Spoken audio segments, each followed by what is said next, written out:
Di dalam masa pentajalian terhadap pembawaan terhadap jiwa, terhadap suatu napas yang dikatakan dalam wujud batin abadi. Pengenalan batin abadi berkaitan dengan adanya jiwa yang ada di dalam lingkungan batin abadi. Dinamakan sebuah jiwa adalah gerakan naluri yang halus, yang mana hasrat tertinggi dalam kehidupan diri seorang insan dinamakan sebuah hayat. Hayat yang dimaksud adalah ketergantungan yang menentukan rasa cinta bagian dari hidup. Hidup yang tidak memiliki mahabbah kepada Allah atau Tuhan dalam wujud aku, tiadalah hidup dinamakan hidup di mataku. Hidup di mataku adalah sesuatu terhubung dalam tingkat mahabbah. Mahabbah yang dimaksud adalah kamil muzammil. Apa yang dikatakan kamil muzammil? Orang yang betul-betul larut di dalam mahabbah tersebut dan mengalami wujud-wujud mahabbah. Sebagaimana yang disampaikan pada awal, timbulnya rasa mahabbah adalah dialami aku, masa aku dalam sendirian. Masa aku dalam kesendirian, akulah yang menentukan bagaimana rasanya aku mendapatkan perlakuan cinta dari diriku sendiri. Perlakuan cinta yang membuat aku mengeluarkan cinta itu dari diriku, inilah yang pertama aku mengenal. Sesungguhnya diriku telah mencintai aku. Dalam pengenalan mencintai aku adalah wujud pertama yang terjadi dalam hidupku. Maka dengan demikian aku mengeluarkan rasa mahabbah dari diriku. Maka terjadilah sesuatu yang tidak aku duga. Apa yang tidak aku duga, ternyata yang aku keluarkan itu lebih kuat cintanya daripada aku mencintainya. Cintanya lah yang membuat aku melebihkan cintaku kepada cintaku sendiri. Tingkat cinta adalah suatu ketahanan, suatu kekuatan, naluri yang paling tinggi dalam hati manusia. Naluri inilah yang dimiliki oleh hati. Hati, gerakan kata dalam hati disebutkan naluri yang paling dalam. Desakan-desakan hati untuk mencintai adalah panggilan naluri tertinggi. Dalam hal ini, jiwa adalah ketergantungan kepada persembunyianku. Jiwa itu tidak bisa menghadap kepadaku tanpa diam tergantungan kepada batin abadiku. Batin abadi di sini adalah napas di mana aku ada dalam napas tersebut. Untuk mendapatkan aku hanya dengan coretan titik cinta yang harus sampai kepadaku. Engkau dilahirkan dari cinta, wahai jiwaku yang diam. Maka diam-diamlah engkau datang dengan cintamu, tanpa engkau diketahui oleh siapapun, termasuk akal dan pikiran serta hati nuranimu. Hati sanubari, sehingga naluri dari hati lebih halus dari hati nurani dan hati sanubari. Untuk mendapatkan aku maka tajalilah dalam sifat diri, di mana engkau menghadap dan menurunkan napasmu dengan menghela napas. Berharaplah kamu akan terjadinya kekuatan dari batin abadiku akan mengalir ke seluruh jiwamu. Dengan harapan engkau menurunkan napas dan menghela aku naik dalam kekuatan cinta. Apabila hatimu terlalu kuat dan ingin mendekatiku, maka rasa yang aku turunkan kepadaku akan berkata aku butuh engkau. Tetapi kalau nalurimu tidak berkata dalam rasa dan perasaanmu, maka dalam tarikan napasmu di dalam diri itu tidak akan menyentuh aku sedikit pun. Dengan kita menghela napas dan mengeluarkan napas, berharaplah kita bagaimana batin abadi ini mengalir dengan tarikan napasmu kepada seluruh jiwamu seutuhnya. Hal ini dibutuhkan rasa kosong dan rasa hening yang sangat tinggi. Rasa hening dan kosong tidak terpengaruh lagi oleh keadaan di luar dan di dalam, di samping dan di kiri, di atas dan di bawah. Lepas dari segalanya tinggallah jiwa yang merindu. Dalam menarik napas untuk turun, sesungguhnya niatkanlah dengan sekuat-kuatnya bagaimana kamu menghela napas terhelanya batin abadiku untuk meliputi seluruh jiwamu.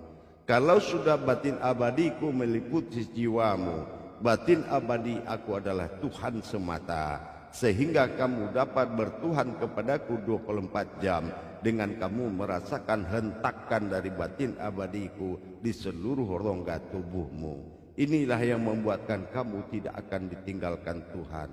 Dimanapun kamu berada, Tuhanmu adalah napasmu sendiri. Berniat dengan kekuatan saripati hati yang paling dalam, bagaimana menghela napas, menarik napas mengharapkan batin abadi meliputi jiwa. Mengeluarkan napas adalah dengan menarik batin tersebut, mengalir batin tersebut ke seluruh rongga-rongga dirimu, sehingga dimanapun kamu akan ditatap oleh Tuhan. Dan setelah kamu menyempurnakan ketuhananmu, maka kamu harus menyerahkan jiwamu kepadaku dengan menurunkan jiwamu untuk sampai bertemu pada satu titik dengan aku. Dengan demikian, maka jadilah engkau jiwa bertuhan 24 jam dimanapun kamu berada. Sesungguhnya selagi kamu tidak ditinggalkan nyawa, kamu tidak akan ditinggalkan Tuhan. Dan Tuhan itu adalah aku semata. Bagaimana jiwamu yakin kepada Tuhan, seperti itu akan menjadi saksi bagiku.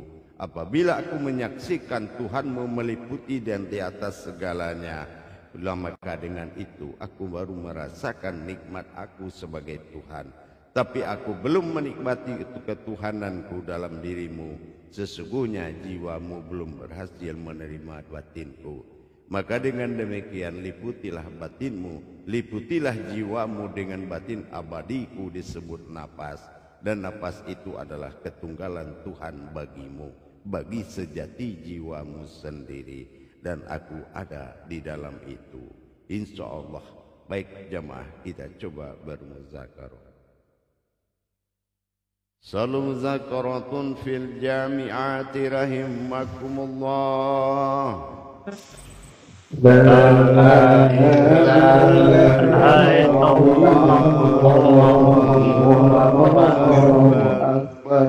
Silakan juru tablik. Bismillahirrahmanirrahim. Assalamualaikum warahmatullahi wabarakatuh. Waalaikumsalam. Alhamdulillah rabbil alamin. Wassalatu wassalamu ala napas atau batin abadiku, maka dia nanti tidak akan pernah mengatakan aku itu Tuhan dan aku adalah anutan diri. Tapi kalau dia sudah mencintai sebuah batin abadiku yang merasuk kepada jiwanya, dan jiwanya itu menjadikan aku adalah sewujud Tuhan bagi diri dia semata, maka akan nyatalah apa yang akan dia alami. Maka akan kukatakan, aku menyebut aku dalam kodrat kamu, kamu aku pakai dalam menyampaikan kodrat aku, sehingga kamu bisa menjadikan sesuatu itu aku. Dengan demikian merasalah kita diri yang dipakai untuk menyebut aku. Bukan merasa diri yang menyebut, tapi diri yang dipakai untuk menyebut aku. Dengan demikian pengakuan-pengakuan itu akan membuat kita lebih terarah kepada tujuan, yaitu aku. Sebagaimana yang dikatakan, aku dalam tarikan sebuah napas ini, apabila dia menurunkan kita dalam jiwa yang turun kepada tarikan napas, artinya berharaplah untuk mengeluarkan napas, yaitu mengeluarkan batinku dalam wujud batin abadi yang akan merasuk ke dalam jiwa. Tidak bisa dipaksakan seseorang merindu, karena rindu itu bukan berupa tingkah. Rindu itu adalah bukan berupa tingkah, tetapi adalah berupa kodrat. Jiwa itu adalah sesuatu kodrat dari sebuah rindu. Bukan jiwa yang merindu, tapi jiwa itu kodrat dari sebuah rindu. Itu yang dinamakan dengan hu. Hu itu adalah aku yang diucapkan oleh kamu, dan kamu orang yang mengucapkan aku. adalah aku yang mengucapkan kamu. Jadi bagaimana hak mengucapkan, kamu hanya dipakai untuk mengucapkan. Apabila engkau memberikan jiwamu ke dalam napasmu sehingga kamu mengabdikan diri kepada napasmu, maka napasmu akan mengaliri tubuhmu yang disebut dengan batin abadi.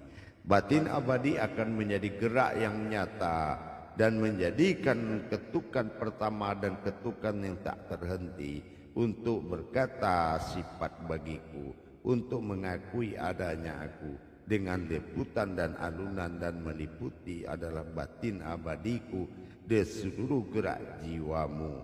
Nikmatilah napasmu, sesungguhnya kamu bukan sesuatu yang bernapas, tapi kamu adalah jiwa yang dinapasi. Kamu adalah orang yang tidak bernapas, tetapi kamu adalah orang yang dinapasi. Kalau dinapasi adalah orang yang harus wajib menerima napas, maka terimalah bagaimana kamu menghela napasmu ke dirimu, maka tariklah batin abadi. Junjunglah, itulah Tuhan yang akan mendampingimu, utusan daripada aku sendiri. Ya. Baik, sesuai dengan apa yang saya arahkan, dikala napasmu turun menaikkan, menarik dari batin abadi meliputi jiwamu, sesungguhnya jiwamu itu sudah diliputi Tuhan dalam 24 jam. Dan kamu sesuatu yang dinapasi, bukan bernapas dan tiada tempat kamu bernapas, tetapi kamu adalah sesuatu yang dinapasi olehku melalui Tuhan.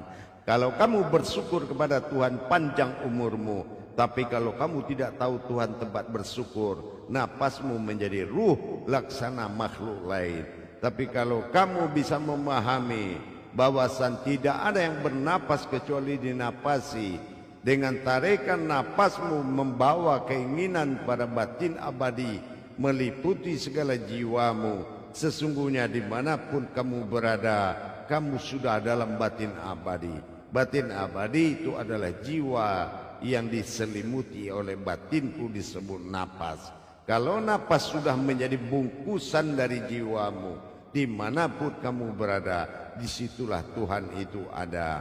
Sebagaimana yang pernah dituangkan dalam satu qudsi, man arufa an-nafasun wa qad aruha illahu. Kalau kamu mengingat semua napasmu, mengenal napasmu, maka kamu sudah mengenal aku. Man arafa min nafsahu, ingat nafasu. Man arafa min nafasu, ingat waqad aruha illahu. Sesungguhnya orang yang mengenal napasnya, dia sudah mengenal aku. Maka dengan demikian belajarlah untuk menikmati aku dengan napasku. Dalam arti napas batin tunggalku disebut dengan batin abadi. Kalau batin abadi sudah menyelimuti jiwamu, berarti Tuhan bagimu bukan sembahan. Tuhan bagimu bukan suatu sembahan, tapi anutan dari dirimu sendiri. Dan anutanmu adalah aku yang ada di dalam napas. Napas bukan adalah suatu batin yang bergerak, tetapi akulah yang menapaskan kamu sehingga aku bergerak, memberikan napas kepadamu. Dan napas itu adalah Tuhan. Ini yang dikatakan dengan batin.